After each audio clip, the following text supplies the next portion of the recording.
Dulaan sa 200 kilos ng karne'ng manok nga Gibaligya sa merkado apan kuwang sa saktong papeles.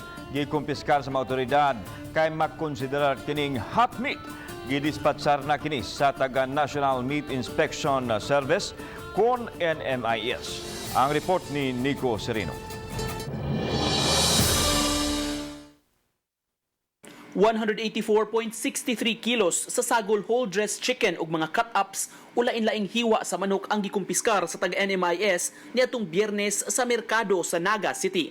Subay kini sa operasyon sa ilang enforcement team aron masayran kung nasubay ba ang mga palisiya ubos sa Meat Inspection Code of the Philippines. Unom ka mga vendors ang nasuta nga nakalapas sa palisiya kay wala makapresentar og meat inspection certificate bisan kung napahimangnuan na sila kabahin ini. Pasabot ni Dr. Eduardo Oblena, Direktor sa National Meat Inspection Service o NMIS, bisan kung gikan sa inila nga integrator ang karne sa manok, wala kini meat inspection certificate.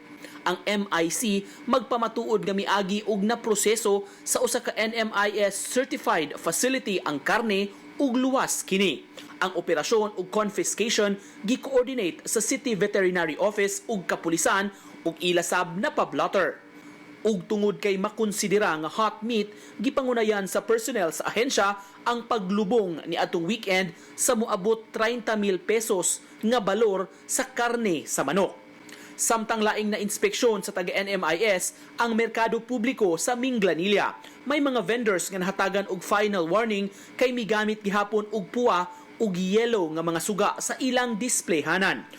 Ubo sa Consumer Act, maisip nga pangilad ang maong kolor sa suga kay dili maklaro sa konsumidor ang tininuod o natural nga color sa karne nga gibaligya.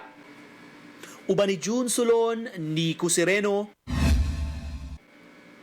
Balitang Bisdak.